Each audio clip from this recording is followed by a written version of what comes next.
Jonathan Brown, and welcome to Fight Grind Radio, broadcasting from beautiful Las Vegas in the Las Vegas Tribune. I'm joined, as always, by my host, Bootsy. How you doing, Bootsy? I'm doing all right. All right, folks, we got a lot to get to today, both on the local scene. But I know you cover a lot of amateur events. I understand that King of the Cage has an event coming up October 19th Big at event. the Palms. Tell us a little bit about that. Yeah, this is the World Amateur Championships. They got, I think it's something like 16 or 17 fights. I might be overstating that, but it's a lot of fights. It's all amateurs, and they're putting up $250,000 in contracts up to the top winners. I'm not sure how they're going to be deciding that, if it's that the main card guys are the ones up for it. But I know it's a lot of money for a lot of guys who... So it's an amateur promotion, and these guys would get contracts? King of the Cage does pro-am, so they do some amateur, some pro. Usually it's mixed within the show. This one is all amateur, and it's so that these guys can get pro contracts. Okay. So these guys will be, if they're successful, pretty much they're going to be offered a pretty good chunk of money, from what I understand. And I remember reading it was 5 contracts. I don't know if that's set in stone, if it could change, if they're going to split it up different ways. But we got a couple of local guys that are involved in that, which should be pretty good, because both of them are some pretty studly fighters out there. We got Donovan Freelo from Team Vandalay, who was just called up 2 days ago to step in against a fighter that's been training for a while for this fight. So he's got a big opportunity coming up right now. I know Tuff-N-Uff's going to be a little sad that if he succeeds, they won't get to utilize his talents anymore. But, you know, you can't stop a guy for taking a big opportunity like this.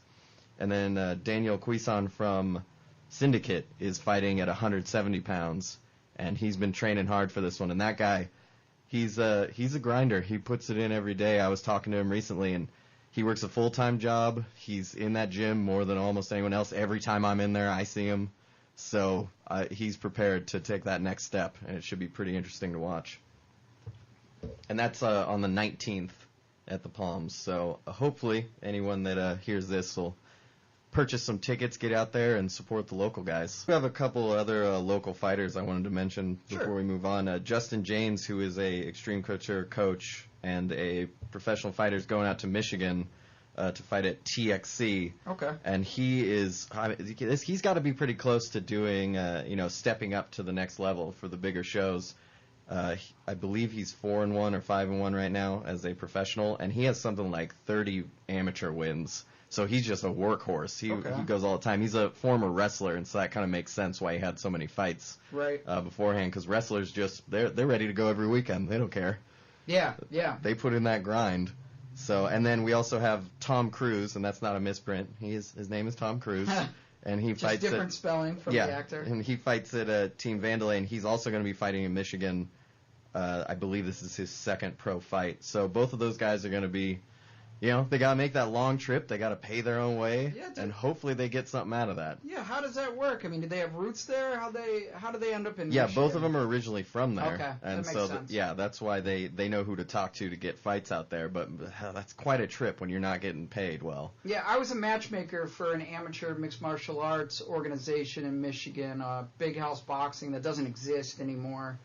Big House Boxing and MMA. So yeah, I know some guys out there. I don't know who their opponents are, but I might even know their opponents. Yeah, it sounds like I've looked at the posters for it. It's definitely a lower regional show, but it's professional, and I'm sure in the area, since they're from there, it's a good opportunity for them. Exactly, they got family there. Well, and they get to build their name in another spot, because they've got their name building out here, which is good, but you got to kind of do the circuit, and unfortunately MMA doesn't have a real intensive circuit that moves around the entire country that's below the UFC but not amateur. So unfortunately, Las Vegas right now has a real void in that first level pro circuit, where we're not getting guys the fights that they need when they move out of amateur but aren't ready for the UFC or Bellator. Yeah, and that's weird, because it's so big in so many parts, especially Michigan. There's organizations everywhere in the Midwest, and I think they're pushing the New York issue, for mixed martial arts to be legalized there, because it's so popular. Upstate New York's. There's a lot of people that have vested interest in this stuff, and until they can start to work together, as you mentioned before, we are in capitalist society. So unfortunately, people are a little wary about sharing and sharing talent if they can help it. So it gets a little tough to create a circuit. But I'm still surprised. I came out here in August, and I can't believe that there isn't a amateur show, or I mean a pro show that's put on here for people that go from Tuff-N-Uff and they move on. I mean, we do have King of the Cage, like they're doing their thing, but they move all around. They go to Southern California, they go to New Mexico. So it's not getting, there's not enough for the guys out here because there's a lot of hungry fighters. And unfortunately, they got to pay their way to go all these different places that don't pay them well back. They get kind of hamstrung. Yeah, and it's, I think, I think there's more circuits in Southern California. But yeah, I mean, mixed martial arts is very much like a hometown sport in Las Vegas. Like, indeed. I mean, I think they could. I don't think they would have trouble. I mean, I don't know what the Tuff-N-Uff numbers are. You know, how well their business, is doing. But it seems there's a lot of mixed martial arts fans here. That's for sure. Yeah, most definitely. And I think Tuff-N-Uff, if they keep pulling good numbers, I'm sure that they would look at doing professional showcases. But right now, you have enough amateurs. It's an easier business model to deal with and to keep afloat. So you got to start with that, because once you start doing pro, you're paying guys out. You got to pay extra money to people, make sure they can get here. You got to put in more money. It's a lot more capital being put into it. Yeah. And so doing the amateur shows right now, it makes sense, and I'm glad they at least have good amateur shows for people to at least get some experience in there. But somebody's got to step up and do a lower professional show that is sticking in Las Vegas and putting on 14 shows a year if possible. Yeah, and I think the UFC would support something like that, especially if it was almost known as a farm system. The UFC. I mean, I know what Anderson Silva's manager Ed. I'm going to blank on the name, so we'll call him Ed. But he started a mixed martial arts promotion that's basically geared towards that. It's not competing with the UFC. It's more like getting guys ready for that next step. And that's what we need. But it is a lot of money, and I think you kind of got to go into significant debt first just to get it going, because you're trying to build up a name. You're trying to build up clout in your area. Ed Soares, sorry. There it is. So, yeah, it could be tough to do. But like you said, hopefully, I would hope that the UFC would really like the idea, as long as you made it clear that, look, we're not going to try to become the next Strike Force and try to take over anything. Yeah, they don't like that. I mean, we do. It would be nice if there was kind of a baseball system set up almost, where you had farm leagues that would help out the UFC, especially in Las Vegas. You would think that there would be something here. But I don't, I'm totally ignorant to the politics around here, and I don't know how that kind of stuff goes with the athletic commission and dealing with ISKA and all that kind of stuff. So maybe I'm just talking total nonsense, but I would hope someone would have had the bright idea by now it makes common that there sense. should be one. Yeah. So, I mean, that's my two cents. If anyone wants to loan me a couple $100,000, I'll do it. Well, that's a problem. I mean, it's like you're saying. I mean, anytime Dana White does interviews about how the UFC got started, I mean, they had to burn through a lot of money. $40 million in debt. Yeah, before exactly. And he unfortunately happened to be good friends with the Fertitta brothers, who are the proud owners of the Station Casinos. Yeah, who can get me their number? Yeah. So I mean, he had a vision, and he had the finance to back it up, and eventually it worked out for him. It's still working out. Well, I think that's why he's so militant these days about keeping talent. And he has a lot of pride, obviously, in the sport, and that's because he had to deal with just all that failing at first. Yeah. And the sport was popular, and yet it was still going into deeper and deeper debt. So, when people like to talk about how Dana seems so brash and overconfident, you got to remember what he was dealing with for a long time. Johnny-come-latelys as fans irritate me. As a guy, a longtime fan. I mean, Dana White, who's been doing this, built this from the bottom. He's got to be irritated by a lot of these guys throwing in their 2 cents. Just because now the money's showing up. Right, of course. Yeah, that has to be maddening, and that's why I always give him a bit of leeway when he goes a little over the top defending the sport, because he gets a little personal sometimes with people. No, he kind of ripped through Sports Illustrated when they made some comments about the Anderson Silva fixing fight. Yeah, I saw an interview. Yeah, I mean, he's like, we're all human beings. You let your emotions take control of you, and you say things maybe you shouldn't, but I mean, Dana White overall, I mean, I literally we wouldn't have this if it wasn't for him. So it's like, I mean, when you balance out, like, is Dana White great for mixed martial arts? Overwhelmingly, I would say he is, but to say yes. Unless does he say things I disagree with? Does he?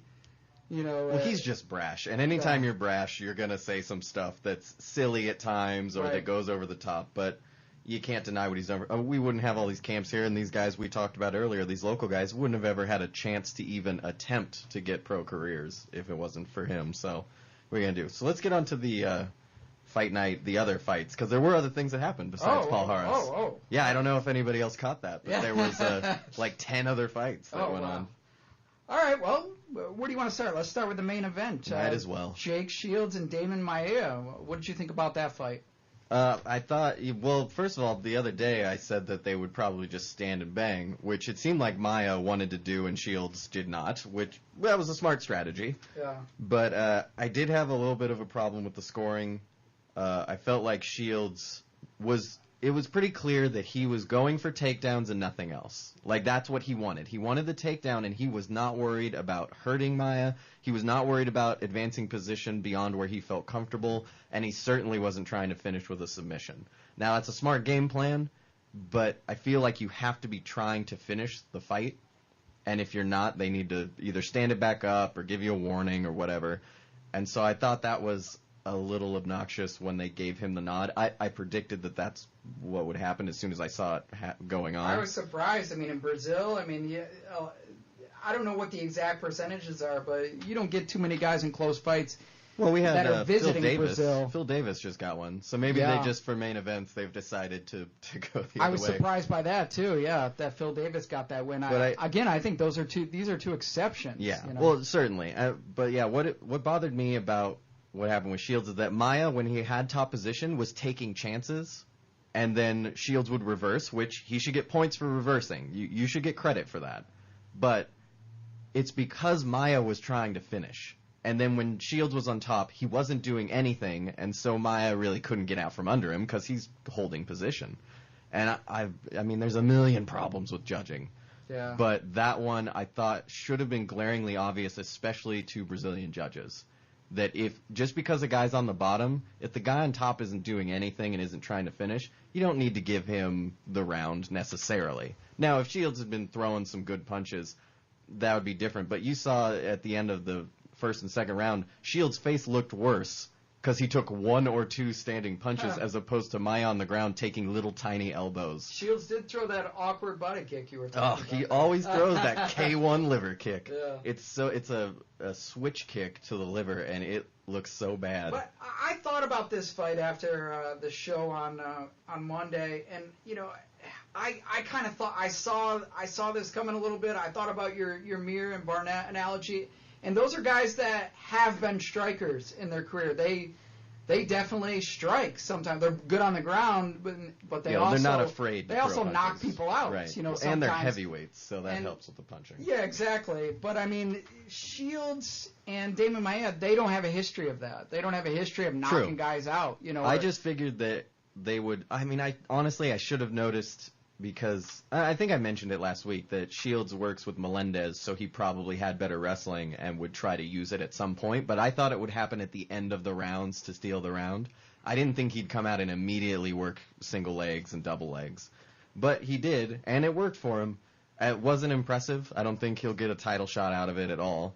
I think he needs one more good win, and I think it doesn't put him in good standing with the UFC that, once again, he was boring. And it wasn't like it was a ground battle where some people who are ignorant call it boring and people who understand it go, that was amazing. Even people who do a lot of jiu-jitsu were like, he wasn't really trying to finish. He wasn't really doing anything. Right. Now, his reversals were fantastic. I could watch those all day. They look good. Yeah. But again, it's because Maia set it up by trying to finish, by jumping on his back, by trying to do ground and pound. So, there's a give and take there. I don't think it was as bad as people who don't understand jiu-jitsu would claim it to be, but it certainly could have been a better fight if Shields had actually tried to do something as opposed to just holding position. Let's switch gears. Let's talk about Malolando versus Joey Beltran. Now, Maldonado. I'll pronounce everything wrong. Yeah, it's gonna happen. I apologize, but I did watch the fight. This was a surprising one to me. I didn't. Yeah, and I want to say right off, I didn't like the taunting, the new Maldonado or whatever that was. That he was kind of trying to be Anderson Silva, and I wonder if Anderson Silva watched that and goes, "Is that what I look like?" Like, because to me it was embarrassing and it was just out of context. And yeah, well, that's the thing I saw with it, is that it didn't really make sense. But I imagine that the idea was that the corner talked about that you want Beltran to be doing that mosh pit punching that he does, where he puts his head down and just starts throwing over the top. And I think that's all he was trying to do. And the unfortunate part for both Maldonado and for us as fans, Beltran didn't do it. So then it just became this awkward kind of taunting, and Beltran's not doing it, and they're throwing punches. Because obviously Maldonado wanted to hit Beltran coming in and then circle away. That was his plan. Mm-hmm. But then Beltran wasn't giving it to him, so it just became a really awkward fight. I don't know how you have that much boxing experience and get hit with that many overhand rights. Well, because I think they overstated his... I messaged you right after that fight and talked about Maldonado. They overstate his boxing record. They called it an elite boxing record. He fought 3 people with a record over 500. Yeah, that's not good. As a I agree with you, but just to become a professional boxer that has 22 or 25 professional fights, you shouldn't be getting hit with that right hand. I know amateurs that don't get hit with that right hand. You slip it. You throw that hook. Part of it might have been him getting baited into stuff. Part of it's him getting tired. But I agree with you overall. If you have any boxing, you shouldn't be hit with some of those. Yeah. But we talked about it last show, is that Beltran has a way of doing it. I know. We don't know how he does it. It's an anomaly of physics. True. But somehow he hits people but with stuff that they would be embarrassed when they see it on tape. Yeah, absolutely. I mean, he's one of those guys that you'd see him in a gym and you'd be like, that's not a fighter. That's a guy that does this after work to lose weight. Like, I mean, and no knock on him. He's been very successful. I'm just saying, if I looked at him and I looked at a guy that was hitting him bad like he hits people, I'd be like, that's not a professional fighter. You would want to correct his form at all times if he was hitting a bag. You'd be like, you're dropping that hand. Now you're not turning with it. But then he would spar with you, and you'd be like, what is happening? Yeah, Why does he keep hitting me? Yeah, there's a difference between talking about it and watching it and being in there. That's for sure. I've learned that lesson the hard way. That fight was another one I've heard people complain about the score. I originally had said I thought Beltran would win. I changed it when I actually filled out my card that I figured Maldonado would do pretty much what he did. It went his way, and I've heard people say they didn't agree. I'd have to watch it again, because that's one of those fights where both guys were unimpressive. Yeah. And so I almost kind of started tuning out by the third. I had Beltran winning, and I was leaning towards a Brazilian decision. He was more aggressive, which should count for something. But he was landing flush shots. I mean, those uppercuts on the inside when he was dirty boxing, and those overhand rights continuously landed. And then Maldonado was just taunting him, but yet not really doing anything. The one thing that's confusing me is why can't we get any sort of consistency on how important a takedown is? Sometimes everything happens in a round where it goes one guy's way, and then the other guy gets one takedown, and he gets the round. And in this one, Beltran had 2 or 3 takedowns, didn't get rounds. I don't know, we're going to have to get some judges on this show, I think. They won't want to talk about it. Yeah, that's true. It's going to be honestly, we're going to have to do some, if I was a judge, because I've read these rules, I've written a paper on how to fix these rules, which nobody cares about in business. They're not going to pay attention to me. But, I only, spent time learning logic in college, so I guess what do I know about making sense? Yeah. You heard my Paul Harris excuses. Yeah. Well, I think you had good arguments with Paul Harris. I just really don't agree with you. All right, we got to let that one go. Yeah, we'll let that go. But so the takedowns, to me, all I want is for them to have consistency. Now, I can argue all day about whether or not I agree with the exact rules or how they should actually be implemented, but you have to. It's just like in baseball with a strike zone. Nobody's going to care if you have a big strike zone or a small one, as long as in the first inning it's the same as in the 9th inning. If you're just changing it willy-nilly and going all over the place and just deciding when you want something to count or not, it gets a little maddening for everyone watching. And it's terrible if you're betting on it. Thank goodness I haven't been putting money down on these, because that card would have been awful. There were 3 or 4 split decisions where you just didn't know where it was going to go. I lost a lot of money. It's not in defense, but just fighting is just so damn subjective, though. I mean, there's certain things that people like. Some people like the guy that lands the cleaner shots. Some people like the guy that's more aggressive. Some people, you literally, you talk to rational people about fighting, and they see the same fight two different ways. It happens all the time. And I'm okay with that. The problem I always have, though, is that we should at least attempt to have an objective framework, and then within that there can be some leeway. I mean, the problem is we talk about, like, the takedown score points. There's no judge sitting there actually scoring points. There's no points. They literally just stare at the fight and then say, I think this guy won. Most of them don't put any rationale down for why they think he won that round, and that's one of our problems, is that in the sport, you gotta have some sort of detail on it. What do you mean by that? I mean, have you heard the judges actually comment on why they scored it or not scored it? Well, you hear guys like Cecil Peoples talk, but honestly, I wouldn't judge other judges based off of what Cecil Peoples said, because that guy's notoriously bad. Right. But you see scorecards. I've been at enough fights that are both amateur and pro where I'm one of those people that looks to where the judges are. I try to see the judges to see what vantage point they're going to get. And a lot of times you're going to see them just staring directly at the fight, which, at least they're staring at it. At least they're not looking off into the distance. But then all they do is just mark one side or the other, and there's no rationale. I'm not saying they got to write a essay to explain it, but put something down. Say the takedown won the round, or more flush punches, something, just anything, so that we can all get an idea of what their process is. I see what you're saying. Maybe almost after the fight they could do something like that. Although we have rewatch the fight and do that and talk about it, just so we can start getting it out there. Yeah. Like you're saying, on paper.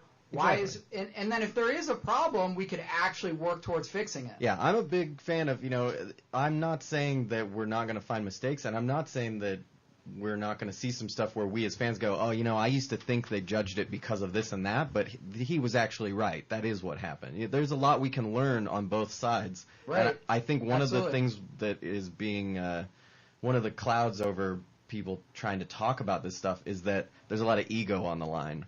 Judges like to think that, they understand it better than everyone else, and I assume some of them do. Yeah. But I have seen some judges, and we know of some judges in boxing and in MMA that clearly do not seem to have the same criteria, and we have no idea why their criteria is different. Yeah, and I think what what to take out of what you're saying for sure, if we did get to understand some of that criteria, we could kind of move towards more objectivity and a framework like you're suggesting. And it's never going to be perfect, because you are doing a subjective and very complex system that we're dealing with in this sport. But we got to at least try. And the only way you can try is to talk about it.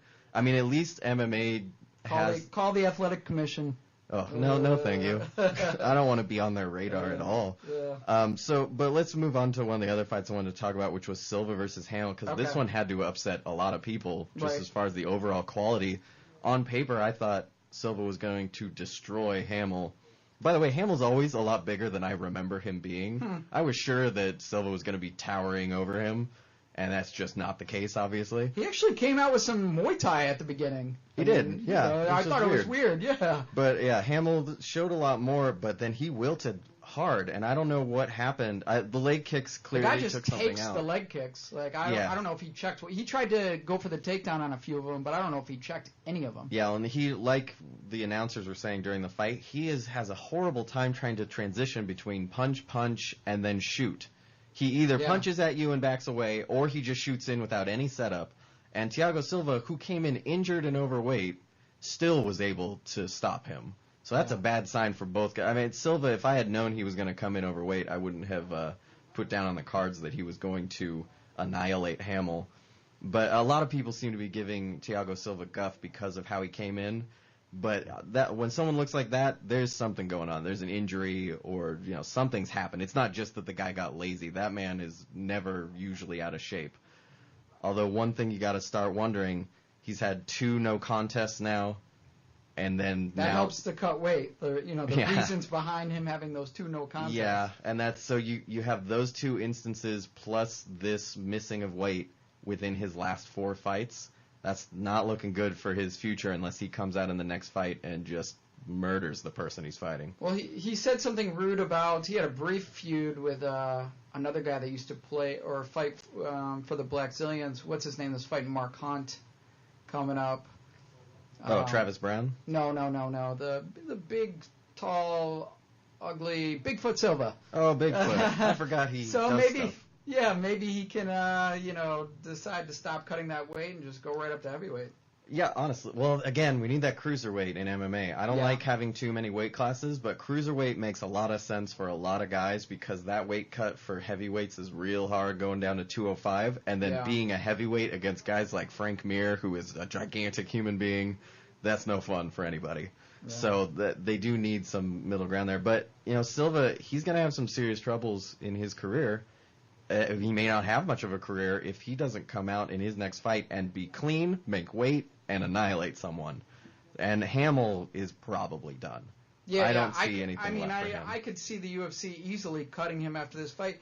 He almost looked, to me, almost disinterested, and he didn't get knocked out, but I think if it, he was kind of just waiting around, and, he has heart, so he was just kind of surviving. And maybe if there was another round and Silva decided to go after him, he could have, because he was just taking those leg kicks at the end. I'm interested to hear both, and maybe they won't disclose it, but both of them seem to have an injury. And Hamill seemed to have gas early on and then just fall off. I don't know if that was just the leg kicks, but the way he seemed to just mentally wilt, it seems weird. Yeah, he came out firing, and then, to me, it was just weird. He just looked almost... disinterested. He was just kind of like, yep, I'm getting hit in the face, I'm getting kicked. He didn't look like he had a big emotional reaction, even though you could tell those leg kicks were hurting him. Right. His body language, he was almost falling down, a couple times. He got hit with some big punches. But he kind of just sat there with the same look on his face the whole time. Well, he just seemed defeated in the third. He didn't even almost want to fight. And you saw the ref kind of, it looked like he was just going to stop it because he wasn't interested in fighting. Yeah, exactly. Which you almost never see. And again, maybe it's just that he was that defeated emotionally and mentally. But I got to imagine that maybe those kicks injured him, or maybe something that had been nagging him before that he tried to push through, it just all of a sudden became too much. He is a guy that left for a while and decided to stop fighting. And then I think he felt obligated to come back because the deaf community, for those who don't know, Hamill is deaf. Right. But I think maybe he felt the pressure, just the social pressure, to kind of come back in and show that he was brave and had heart for this group of people that were really behind him. And maybe it's not for him. Maybe he needs to be doing something else. Yeah, fighters have a start and beginning, and you really need that fighting spirit to be successful in this sport. And for some fighters, it's not injuries or losses or inability to take a shot anymore.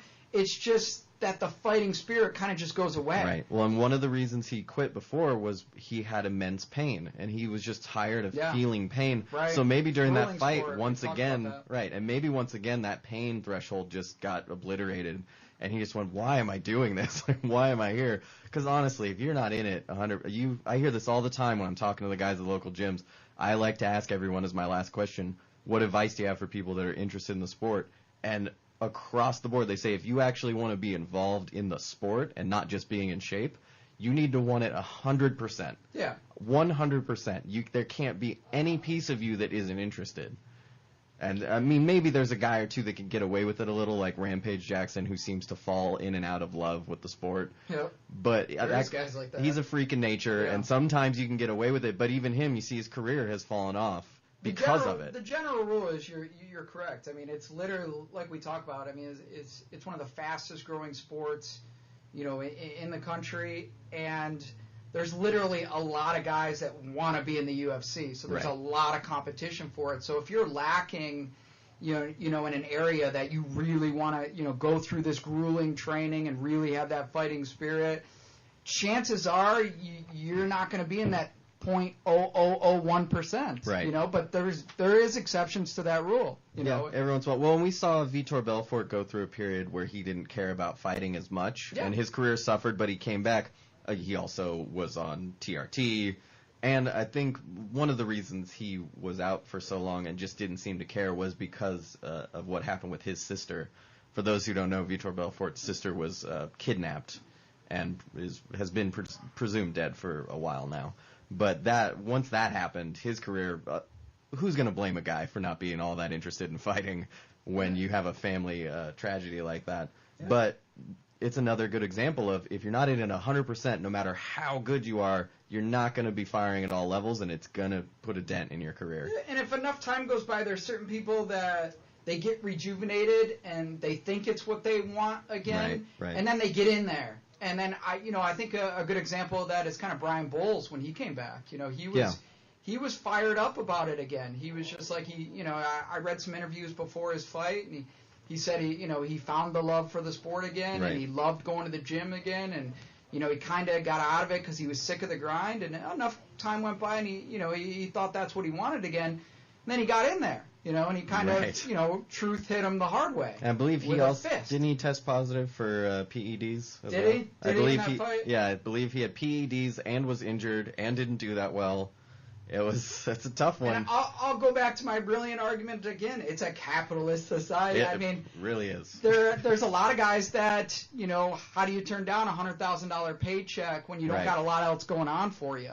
So even though the fighting spirit's gone, or you built this name, and you could actually still, the UFC's interested in putting you on the fights, you might just be fighting because you need the damn money. You got to pay your bills like everybody else. That's another reason that there should be a low pro circuit around here, is that there are so many guys that they'll be like, well, you don't have to pay me this time, pay me next time, just as long as I get a fight in. Unfortunately. Because that's just the state of this sport, is that there are so many people that want to be involved and can't find an outlet.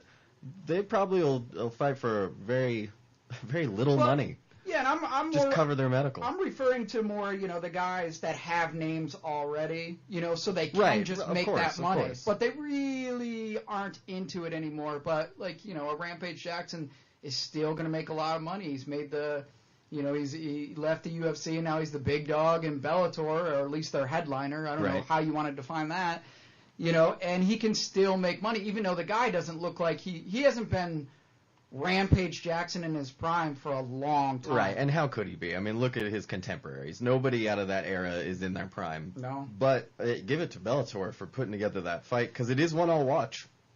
I'll definitely watch that fight, even though I'm kind of chuckling at these two guys who've had this long career, and they're both acting like they're still at the very tip top, and they're really not. But they could beat 99% of the people in the world that try to fight them. Yeah. I'll watch that fight incidentally, and I say that because I think Bellator is being smart about this.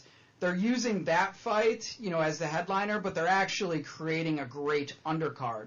Yeah, they so are. it's actually, they're putting all their top stars, on one card. So it's like, the Rampage fight and the Tito fight draws everybody in, and then they're hoping that those guys draw them in, and then you actually start watching, some of their younger, more elite fighters that are actually in their prime. I kind of wish the UFC... And then those guys become headliners. Right. I kind of wish the UFC had cut Paul Harris earlier, just so we could already have him and Askren on that same card, because I am so ready for that fight already. Askren, so he's officially, Bellator's keeping him?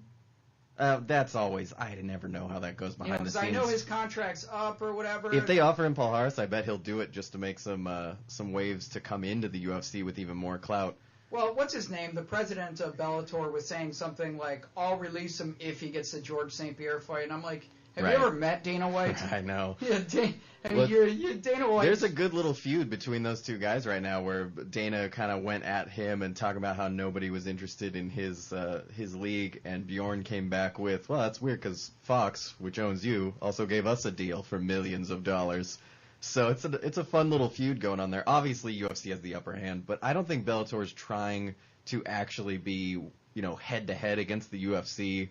I think that they're trying to cut into it a little bit, but they've carved out their own niche. They've carved out their own times that they like to have their shows. Right. They have their own setup and how fight. They do tournaments.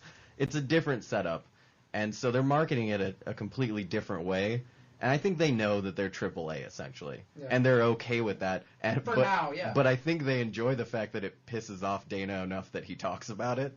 Because Bjorn just seems to have a good time every time it comes up. He goes, I guess we're not that important. That's why he's talking about us. Yeah. Well, I think Dana White likes to have a nemesis. I don't think he... I'm sure he thrives off of that. He's got that attitude because his whole life has been telling people that the sport would work, or his whole adult life has been telling people that this sport would work, and people saying, that's ridiculous.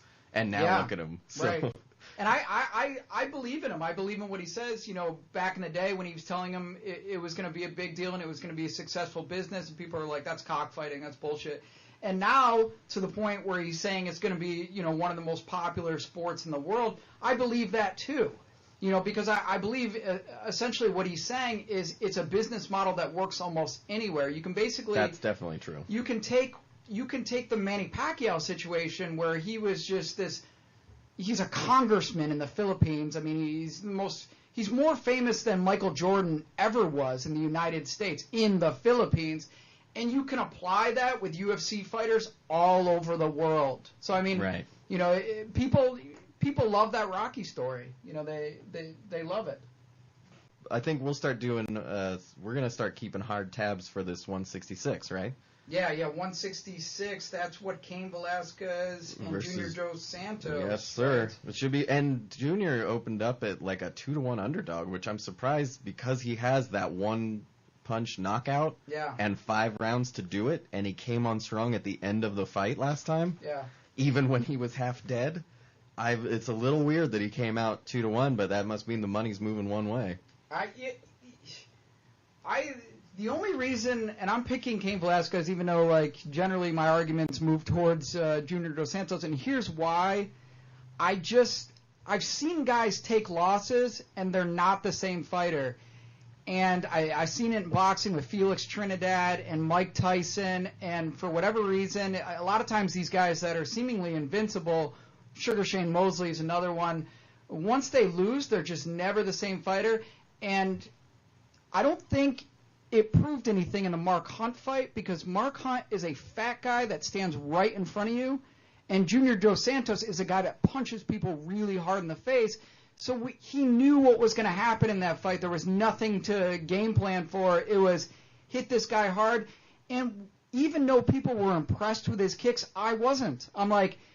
This guy was a sprawl, brawl, dominant figure, and now he's trying to reinvent himself. And to me, when he was trying to reinvent himself, it meant he was insecure about something. So I'm just not sure he's the same. Whereas Cain Velasquez, I know he's the same. He's already proved it. He came out against Bigfoot, demolished him. I mean, he demolished Dos Santos too.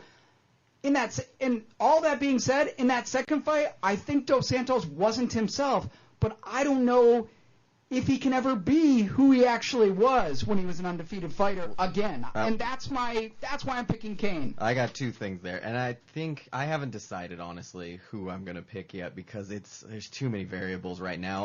When the gun's to my head, I'll make a choice. But one, his kicks, Junior Dos Santos' kicks were impressive because he wasn't showing those before, so he's showing that he's growing. I didn't see it as insecurity. I saw it as I need to add a new level.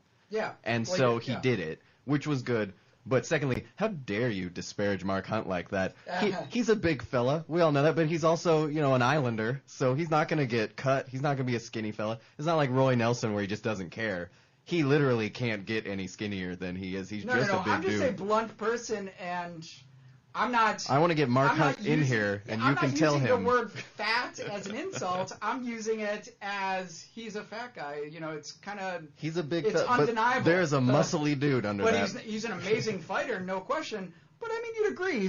You know what Mark Hunt's going to do in a fight, right? Oh, yeah. And unfortunately, he had a broken toe early in that fight, so I wish I could have at least seen a little more of him moving around because you saw him, Mark Hunt almost never backs up. No. And you saw him a couple times in that fight where he'd go in, step funny, and then just back away. That was weird.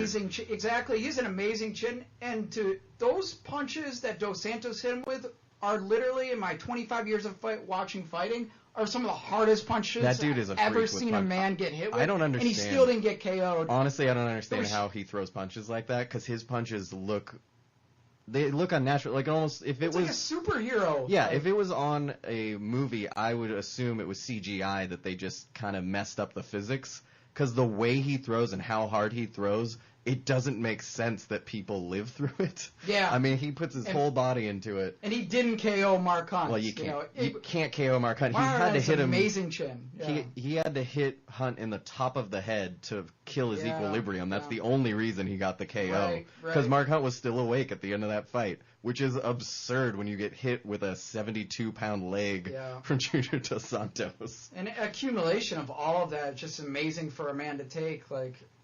Again, some of those punches were like, I literally screamed, like, holy shit! Like, yeah, you know, there was a lot of screaming when that fight was. I was at a bar when I watched that fight, and there was I was everyone. at a Station Casino. Everybody stopped talking to each other and watched after that first punch landed, and he rolled away and got back up. I can't believe he got up after that first punch. No, either could I. We could go over that all day. We'd spend another hour talking about how amazing. You're undecided. You know, I am not going to watch any of the UFC. Hype shows, I'll call them, I'll quote them, you know, so my decision, you know, is gonna stay the same. Oh, by the way, we need to mention Fight Grind before we're done here. Oh yeah, folks, before we sign off, and thanks for joining us, you know, everyone that did, Fight Grind Radio actually presents FightGrind.com, which is a website that covers well, you explain it. What does the website do? It's a website that's going to be covering and giving a name to all the local guys I hear, like the guys we talked about before. The two guys I mentioned before from Syndicate and Couture, I'm going to have stories about those guys and their upcoming fight for King of the Cage. The whole premise of the website is to start giving a platform for local combat sports fighters, whether it's Brazilian Jiu-Jitsu, whether it's MMA, whether it's kickboxing or boxing. We just want to be able to give a platform to these guys who are trying to build a name for themselves, something where they can point to stories about them when they're trying to sell their name to organizations. So that has started up. We went live 2 days ago. It's still, I would call it in its beta phase, but it's ready to go at this point. So hopefully we can get everyone on that page. You can also find it at facebook.com/fightgrind. And you can sign up and start getting all the news about these local guys so you can start putting a face to the names you're hearing about. Well, once again, thank you for joining us. Ladies and gentlemen, Fight Grind Radio, presented to you by the Las Vegas Tribune and FightGrind.com. And we look forward to seeing you every Monday and Friday, 4 to 5 Pacific time. Thank you.